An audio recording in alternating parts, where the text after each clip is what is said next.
My friend George has gone on to his reward, having endured more than twice the 40 years of electromagnetic suffering that I've experienced.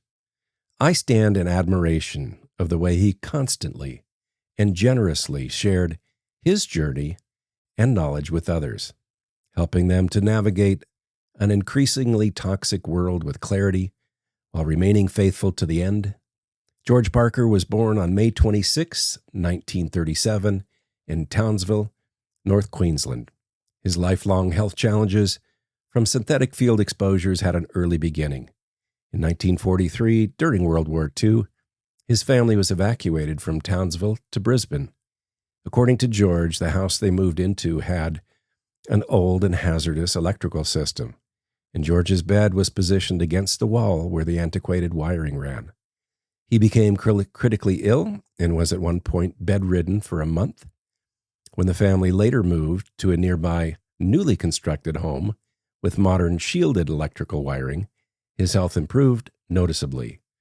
Looking back, George recognized the impact of these environmental exposures on his well-being. He began his military service in 1951 by joining the Citizens Military Force, Australia's equivalent to the United States National Guard.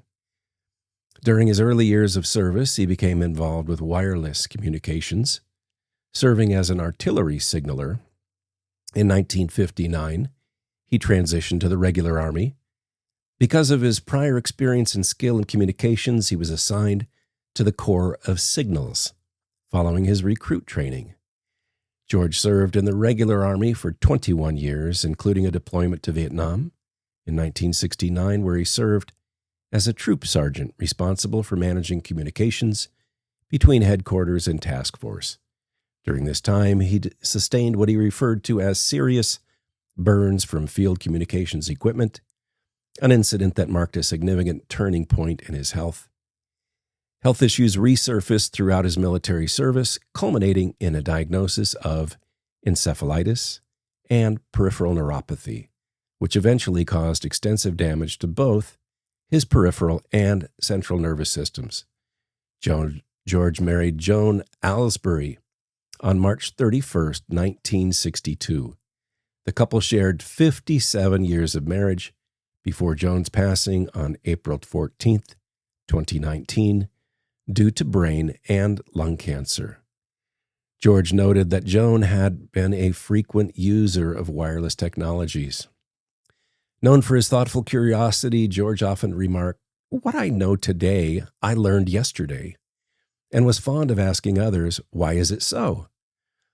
These questions reflect his humility, lifelong search for understanding, and willingness to challenge assumptions. George daily served a Facebook group called EMF and EHS Warrior Support Group for many years, personally welcoming each new member and sharing generously in hopes of making others' journeys easier by helping them understand the personal dynamics, medical paradigm, and technical issues involved in achieving effective avoidance of EMF and EMR. I will remember George most for his enduring faith. In one of his final emails to me, he wrote, "Bless you, mate. I pray I will see you in the glory of our Lord Jesus Christ." The day before, he had shared, "All I want to hear is well done, good and faithful servant." Thank you, George. I hope this episode has been helpful. Join me in praying this episode and my related work might be a blessing to many. Keith Cutter, EMFremedy.com. We'll see you next time.